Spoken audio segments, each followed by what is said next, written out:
Naimbag nga oras yung kaprobinsyan. Idanon mi kada kayo dagiti napapatag adamdamag manipod ti Kapitolyo ti La Union. Daytoy ti baro atimak ti Kapitolyo News Program.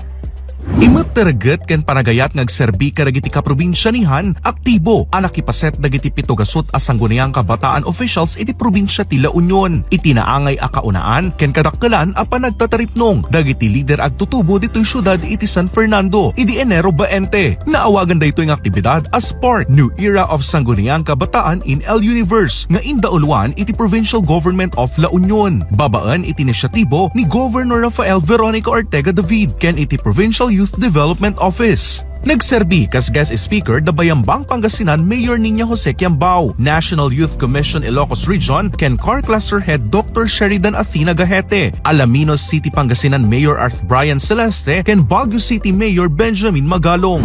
We are focused on molding our youth because we recognize the vital role that they play in contributing to the progress of our society.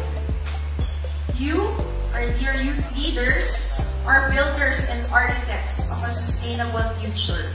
The growth and development of the youth is the greatest calling in youth. Impaganetget ni Mayor Magalong karagitag tutubo ti good governance para iti epektibo a serbisyo publiko. What would make a big impact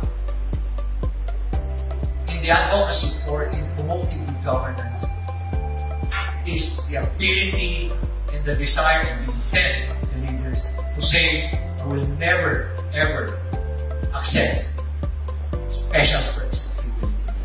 Imbing laymet ni Alaminos City Pangasinan Pambayang Federasyon ng mga Sangguniang Kabataan Loverly Bernabe anang ibagi ken ni Mayor Celeste dagiti na duma-duma a programa ken best practices iti ilida may papan ti turismo ken youth development. First is the implementation of environmental laws, the revitalization of PAMI or Protected Area Management Board, the implementation of Tourism Code, collaboration with national agencies to maintain peace and order.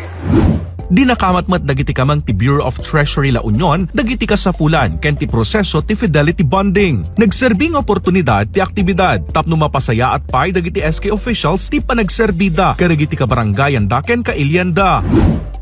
Napakabuti po na meron po tayong mga programang ganito para po manurture po yung mga knowledge and wisdom po ng mga bawat kabataan dito sa La Union. First takeaway po is from Mayor Nina, which is hindi mo kailangan ng posisyon to help others.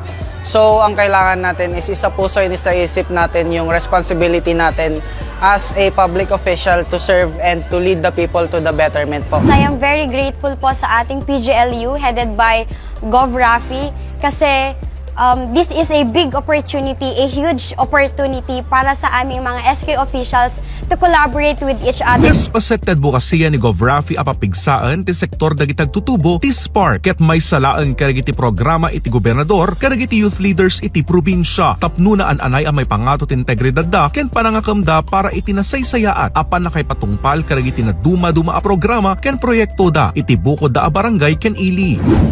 Let's show the new era of SKs na kung saan inuuna ninyo ang kapakanan ng bawat kabataan, ng bawat constituent ninyo sa inyong mga barangay, sa inyong mga munisipyo, sa probinsya natin ng La Union. Kaya po ba natin yun? Kaya natin! I just need you to believe in yourselves that you can, because I myself believe in each and every one of you. Di pa nagtataripnong dagiti youth leaders ket pamanaknaklaan ti panakipag La Union probinsya ni handagitoy para itinaduras ang masakbayan dagitag tutubo iti probinsya.